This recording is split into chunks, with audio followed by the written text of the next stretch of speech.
আসসালামু আলাইকুম প্রিয় দর্শক শ্রোতা। আজকে আপনাদের জন্য নিয়ে এসেছি একেবারে ভিন্নধর্মী একটি ভিডিও। আজকের ভিডিওতে আমরা সরাসরি দেখাবো কালচার করা মাছের পোনা বিক্রয়ের পুরো কার্যক্রম। তাই আশা করব ভিডিওটি শেষ পর্যন্ত আমাদের সাথেই থাকবেন। ফজরের নামাজ আদায় করে আমরা রওনা হলাম রবি মৎস্য খামারের উদ্দেশ্যে। মনোরম পরিবেশ আর সবুজ প্রকৃতির মাঝে পথ পাড়ি দিয়ে আমরা পৌঁছে গেলাম কালচারের পুকুরে। সেখানে গিয়ে দেখি ইতোমধ্যেই বড় সাইজের কিছু মাছের পোনা বাজারে পাঠানো হয়েছে। পুকুরে থাকা বাকি পোনা আমরা পাশে একটি পকেট পুকুরে সংরক্ষণ করলাম, যেগুলো ডেলিভারির জন্য প্রস্তুত করা হচ্ছে। এখানে রয়েছে বড় সাইজের কাতলা, রুই, মিরর কার্প, পাঙ্গাস সহ বিভিন্ন জাতের মাছ।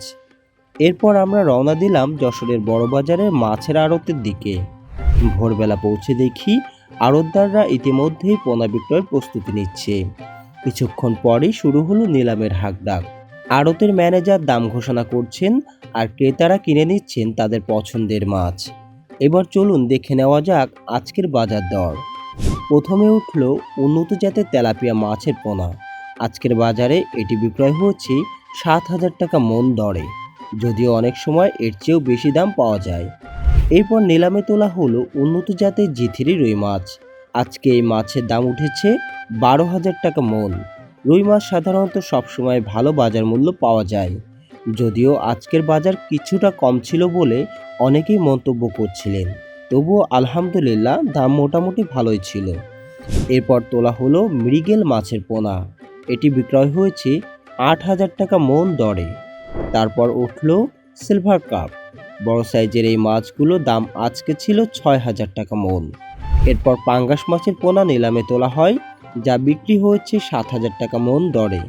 এরপর উঠল বাটা মাছ। চাষিদের কাছে বেশ জনপ্রিয় এই মাছগুলো বিক্রি হয়েছে 7,000 টাকা মন দরে। এরপর তোলা হলো মিরর জাপানি বা কার্পো মাছের পোনা।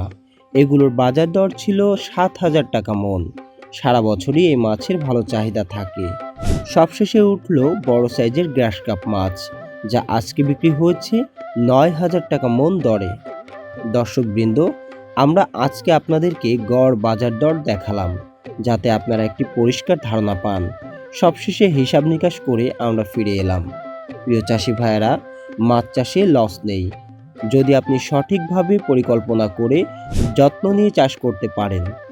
যারা এখনো ভাবছেন মাছ চাষ লাভজনক কিনা, তাদের বলবো একবার নিজে এসে দেখে যান, বুঝে শুনে পোনা নিন এবং শুরু করুন। ইনশাল্লাহ সফলতা আপনার সাথেই থাকবে। এবং রবি মৎস্য খামার ভালো মানের পোনা দিয়ে এবং সঠিক গাইডলাইন দিয়ে আপনাদের সাথেই থাকবে ইনশাল্লাহ। আজকের ভিডিওটি এখানে শেষ করছি। সকলে ভালো থাকবেন, সুস্থ থাকবেন। আল্লাহ হাফিজ।